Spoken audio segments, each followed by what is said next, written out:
ভোলার ভেলুমিয়া ইউনিয়নের চরগাজী গ্রামে ঝিনুকে মুক্তা চাষে সাফল্য দেখিয়েছে গ্রামীণ জন উন্নয়ন সংস্থা GJUS। রূপকথার মতো মনে হলেও বাস্তবে পরীক্ষামূলক এই উদ্যোগ ইতোমধ্যেই সম্ভাবনার হাতছানি দিচ্ছে।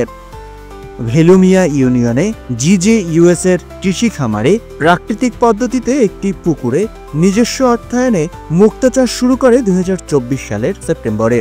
যশোর থেকে সংগ্রহ করা অল্প কিছু ঝিনুক দিয়ে যাত্রা শুরু হয় এই প্রকল্পের। পুকুরের মাটি ও পানির গুণগত মান পরীক্ষা করার পর শুরু হয় ঝিনুকের মধ্যে প্লাস্টিকের নিউক্লিয়াস বা কৃত্রিম মুক্তা প্রতিস্থাপনের কাজ।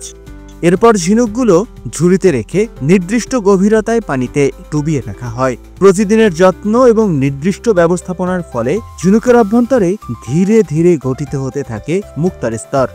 প্রক্রিয়াটি সম্পন্ন হতে সময় লাগে 9 থেকে 12 মাস। তবে GJUS এর খামারে ঝিনুকগুলো 7 মাসের মাথায় তুলেই সফলতা পাওয়া গেছে। নিয়মিত পরিচর্যার অংশ হিসেবে প্রতি 15 দিন পর পর ঝিনুকের মধ্যে প্রাকৃতিক খাবার তৈরিতে পুকুরে ইউরিয়া, পটাশ, ড্যাব ও খোল ছিটানো হয়। সেই সঙ্গে চলে নিয়মিত পানি ও মাটির মান পরীক্ষা। প্রকল্প কর্মকর্তারা জানান, প্রথমে আমরা যশোর থেকে ঝিনুকগুলো আনার পরে আমরা প্রথমত পুকুরে রাখা হয়। আমাদের এইখানে ঝিনুকগুলা কতদিন বাঁচবে বা কী পরিমাণে সাস্টেন করবে এটা দেখার জন্য দেন আমরা 3-4 মাস রাখার পরে আমরা এই রকম ইমেজ নিয়ে আসি এবং এটা অপারেশনের মাধ্যমে ভিতরে আমরা দেই। দেন প্রায় 5-6 মাস আমরা রাখার পরে এখন আজকে অপারেশন করতেছি। অপারেশন করার পরে আমাদের ঝিনুক মুক্তাটা এরকম হয়েছে। আমরা প্রথমে 4 থেকে 5 মাস আগে প্রথমে এই ঝিনুকগুলো কিনে আনি।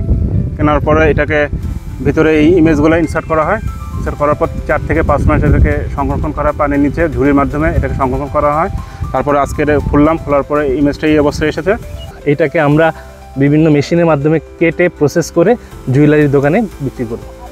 GJUS এর পরিচালক লিগ্যাল অ্যাডভোকেসি ও প্রোগ্রাম অ্যাডভোকেট বিথি ইসলাম বলেন, গত সেপ্টেম্বর মাসে আমরা আমাদের GJUS এর এই খামারে এই ঝিনুকগুলো মুক্তা চাষের জন্য আমরা চাষ করেছি এবং এখন এপ্রিল মাসে এই 7 মাসের মাথায় আমরা তুললাম। আজকে তুলে দেখলাম সবগুলো ঝিনুক থেকে আমরা সফলভাবে মুক্তা সংগ্রহ করতে পেরেছি এবং আমরা আমাদের এই পাইলটিং প্রজেক্টে সফল হয়েছে। আমরা ইনশাল্লাহ ভবিষ্যতে এই মুক্তা চাষকে আমরা কন্টিনিউ করব। GJUS এর কৃষি খামারের তত্ত্বাবধানে পরিচালিত এই চাষাবাদ এখন স্থানীয়দের আগ্রহের কেন্দ্রে পরিণত হয়েছে। বহু মানুষ এখন নিজেরাও ঝিনুক চাষের সঙ্গে যুক্ত হতে আগ্রহ প্রকাশ করছেন। এই উদ্যোগ শুধু নতুন কর্মসংস্থানের পথই খুলছে না, বরং বাংলাদেশের গ্রামীণ অর্থনীতিকে এক নতুন দিগন্তের দিকে নিয়ে যাচ্ছে।